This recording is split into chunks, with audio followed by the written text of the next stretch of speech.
97편의 말씀을 중심으로 인생은 단순하다, 하나님의 임재면 다 결판난다 라고 하는 제목의 말씀을 전하고자 합니다. 시편 97편의 주제는 하나님의 다스리심입니다.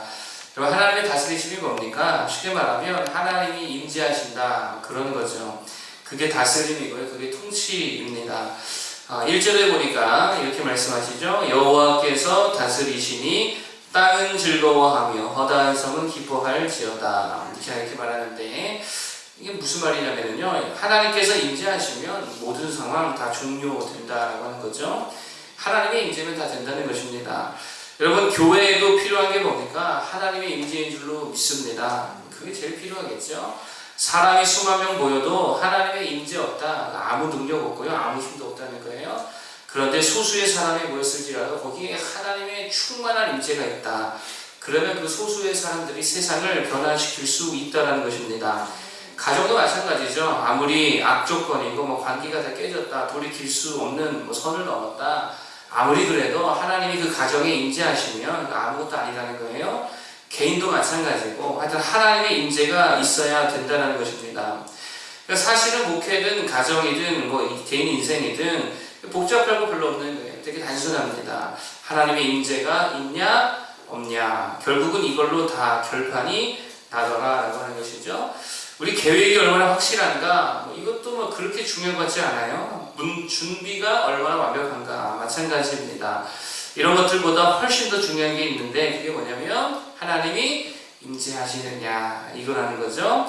그래서 시편 127편에 뭐라고 말하냐면, 여호와께서 집을 세우지 아니하시면 세우는 자의 수고가 헛되며, 여호와께서 성을 지키지 아니하시면 파수꾼의 깨어있음이 헛되도다. 뭐가 중요하다는 거예요? 하나님의 임재가 훨씬 더 중요하다는 것입니다. 하나님의 임재 가운데 살아가는 우리 모두 되기를 축복합니다.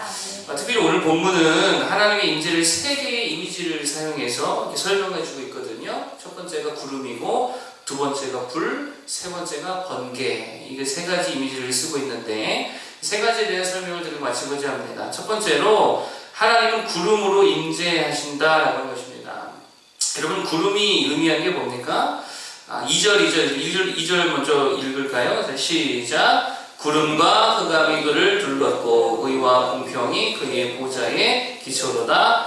아멘. 구름이 의미하는 게 뭐죠? 출애굽기 또 민수기의 광야 이스라엘을 보면 구름의 의미를 좀 알 수 있는 것 같습니다. 근데 하나님께서 어떻게 임재하셨냐면 구름 기둥으로 임재하셨죠. 그렇죠? 구름 기둥의 의미가 무엇입니까? 하나님의 은혜입니다. 강렬한 태양빛을 막아주시는 하나님의 보호하심이라는 은혜를 주셨다. 그 은혜 가운데 임재하셨다라고 하는 거예요. 하나님이 임재하시면 가장 안전할 줄로 믿습니다. 하나님의 임재의 자리가 우리에게 최고의 쉼이 될 수 있다라고 하는 거예요. 그럼 하나님 어디에 임재하십니까? 7절에 보니까 읽어볼까요? 7절 어디 임재하시느냐? 7절 시작. 조각한 신상을 섬기며 허무한 것으로 자라나는 자는 다 수치를 당할 것이라. 너희 신들아 여호와께 경배할지어다. 아멘. 예배의 자리에 임재하신다라고 하는 거예요.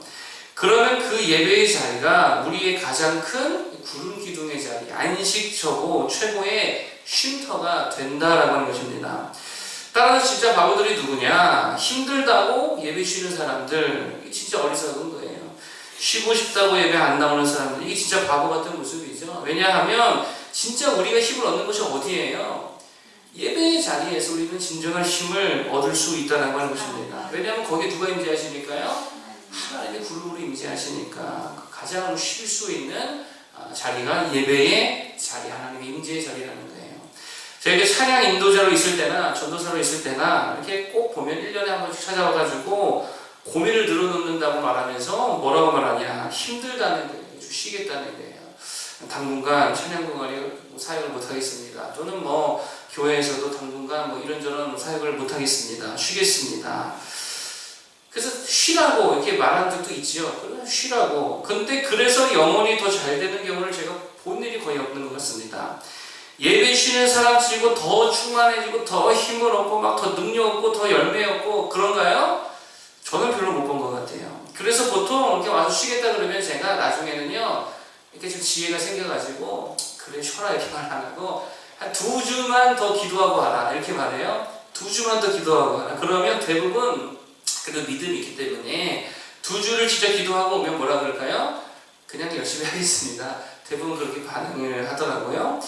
그러니까 그러면은 또 금방 새 힘을 얻어서 또 살아나더라고 하는 거예요. 그러니까 여러분 우리가 마귀에게 속으면 안 됩니다. 예배 때문에 내가 못 쉬는 게 아니라요. 지금 그 예배 때문에 그나마 버티고 서 있다라고 하는 거예요. 그러니까 그거 그나마 끊으면 가지고 있는 힘마저도 다 잃어버리게 된다라고 하는 것입니다. 정말 하나님의 임재 가운데 참된 힘과 능력을 얻을 수 있는 우리 모두가 되기를 축복합니다.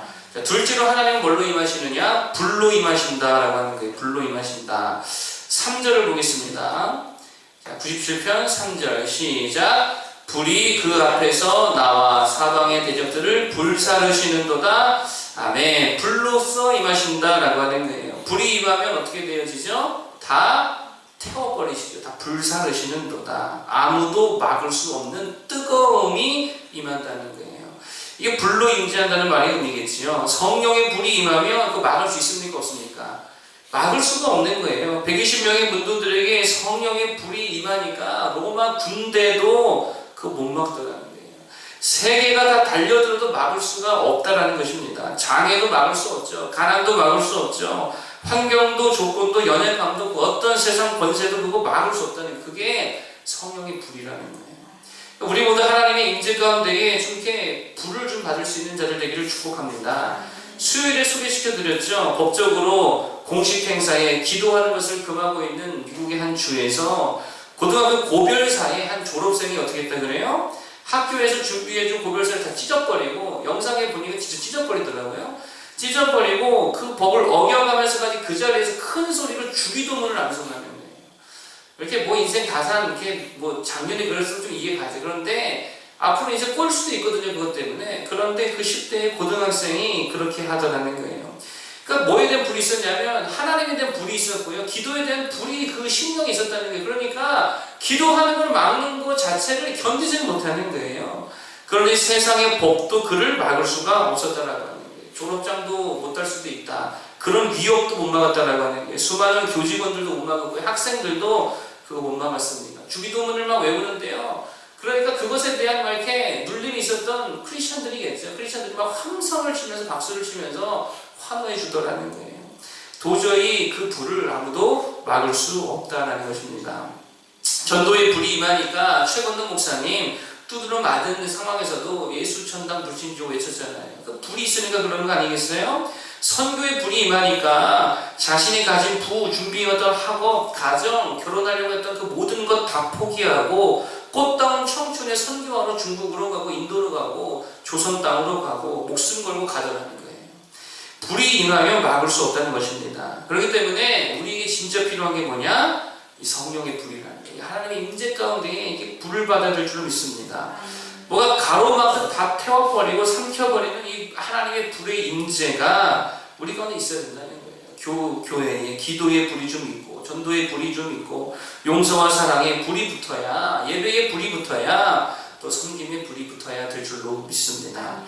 벤자민 프랭클린이라는 사람이 있지요. 일평생 붙들고 살았던 13가지 덕목이 있대요. 그게 뭐냐면 뭐 이런 거예요. 절제, 침묵, 질서, 결단, 절약, 근면, 성실, 정의, 중용, 청결, 평정, 그리고 순결, 겸손. 그러니까 성경을 통해서 13가지 덕목을 그가 이렇게 세운 것이죠.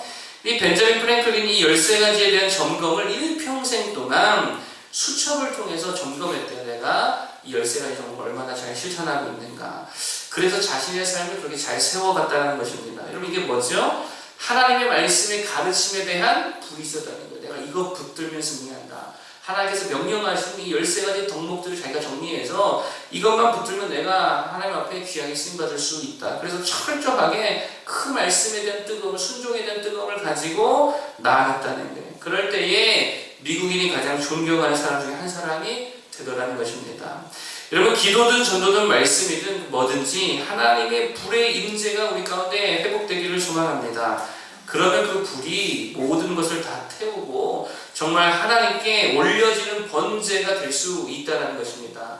불로 충만한 자들 되기를 소망합니다. 마지막 세 번째로 하나님의 임재는 번개로 임하신다라고 하는 거예요. 자, 4절을 보겠습니다. 4절 시작. 그의 번개가 세계를 비추니 땅이 보고 떨었도다. 아멘. 번개는 빛으로 임재하신다라는 것이죠. 빛으로 임재하신다라고 하는 것은 무슨 말이냐? 4절에 세계를 다 어떻게 한대요? 번개가 세계를 비춘다라고 말하죠. 그러니까 번개의 이제 빛의 임재는 다 비춘다는 거예요. 다 밝힌다는 것이죠. 그래서 번개의 임재 키워드는 이렇게 볼 수 있을 것 같아요. 밝음과 비춤이다. 먼저 하나님의 임재는요, 우리를 밝게 하십니다. 기쁨이라고도 할 수도 있고요, 명랑이라고도 할 수도 있고, 뭐 긍정이라고도 표현할 수도 있겠죠. 어쨌든 하나님은 우리를 밝혀주시는 거예요. 밝게 하십니다. 모든 두려움과 공포를 다 물리치신다라고 하는 거예요. 그래서 늘 말씀과 기도로 그 하나님의 임재 가운데 살아가는 자들은 어두워요, 밝아요? 밝아요. 밝습니다. 근데 이단들의 얼굴은요, 대부분 어떠냐면 어두워요, 밝아요? 보세요, 그들은 어두워요. 저희 친척 중에는 이단이 있고요, 우리 사모님 친척 중에는 이단이 있거든요. 제가 이제 아는 지인도 이단이 있잖아요. 얼굴이 밝지가 않습니다. 족구하는 팀들 중에서도 이단이 있어요. 몰라. 뭐 교회팀이라고 해서 같이 이렇게 운동다고 해도 알고 이단 교회더라고요. 얼굴이 밝지가 않아요. 다 어둡습니다. 그럼 모세가 시내 산에 올라가 하나님의 영광의 임재 가운데 있다가 내려왔을 때에 얼굴이 어땠대요? 환하게 밝아졌다고 그러잖아요. 그렇죠? 밝아지는 거예요. 스데반이 마지막 돌에 맞아 죽임을 당하는 순간에 마지막 사명 감당할 때에도 그 얼굴이 뭐 같다 그러죠? 천사와 같다 그러죠. 밝았다는 거예요. 주의 임재 앞에 서면 밝아지는 줄로 믿습니다. 그래서 그 밝음으로 주변을 다 비춘다라고 하는 거예요. 주변을 옳은 길로 인도한다는 것이죠. 이게 빛의 임재라는 거예요. 그런 존재가 그런 일들을 다 감당할 수 있다라는 것입니다. 작년 여름에 학생들을 데리고 수련회에 다녀왔잖아요. 그때 교회별 발표회가 있었어요. 우리가 뭐 이제 애들이 몇 명 안 됐으니까 그냥 이렇게 관람만 했는데 어떤 교회에 유독 눈에 띄는 굉장히 밝은 자매가 있었어요. 그냥 딱 봐도요, 얼굴도 훤하고요, 표정도 너무 밝은 거예요. 제가 볼 때 한 중3쯤 되어 보였는데요, 표정도 너무 밝고 심지어 손짓 발짓도 율동하는 것도 너무 밝은 거예요. 아니 어떻게 사람이 저렇게 밝을 수가 있는가. 나도 모르게 눈에 띄니까 자꾸 보게 되더라고요. 그래서 유심히 봤습니다. 그런데 늘 그 중3 정도 돼 보이는 자매가 하는 일이 뭐냐면 늘 후배를 다독여주고 안아주고 또 기도해주고요, 같이 웃어주고요, 정말 천사같이 보이는 거예요. 근데 여러분, 그게 선천적으로 착해서 그럴까요? 아니겠지요. 저는 그렇게 생각하지 않습니다. 하나님의 충만한 임재 가운데 살아가니까 그렇다는 거예요. 얼마나 찬송도 밝게 하는지, 기도도 얼마나 뜨겁게 하는지, 정말 저런 한 사람이 세계를 변화시키겠구나, 이런 생각이 들 정도로 너무 밝은 거예요. 빛의 자녀가 바로 그런 모습이라는 생각이 들더라는 것입니다. 그런데 반대로 가는 곳마다 어둡게 하는 자들이 있잖아요. 가는 곳마다 이 사람이 있으면 어두워집니다. 왜 그러냐면 하나님의 임재가 없어서 그러는 거예요. 그러니 무슨 일을 해도 힘겹죠, 어둡죠, 감당이 안 되죠. 그리고 그 영향을, 어두움의 영향을 또 미친다라고 하는 거예요. 빛의 사람들 되기를 축복합니다. 그래서 정말 밝혀주고 비춰주고 밝게 만들 수 있는 우리 모두가 되기를 바랍니다. 그럼 우리가 누구의 임재 가운데 있어야 됩니까? 하나님의 임재 가운데 있어야 될 줄 믿습니다. 결론의 말씀을 드리면 인생은 단순하죠. 하나님의 임재 가운데 사느냐 아니면 임재 밖에 사느냐, 그걸로 다 결판난다는 거예요. 그 싸움이 제일 중요합니다. 하나님의 임재 세 가지로 임재하신다고 했죠. 구름의 임재, 불의 임재, 빛의 임재. 구름은 참된 휴식이고, 불은 아무것도 막을 수 없는 뜨거움으로 임하시는 거고, 빛은 밝음과 비춤이다 그랬습니다. 하나님의 임재 속에 참 휴식을 누리고 능력도 없고 뜨거워지고 정말 밝아질 수 있는 우리 모두가 되어서 주님 나라에 참으로 기여하는 모두가 되기를 축복합니다. 기도하겠습니다.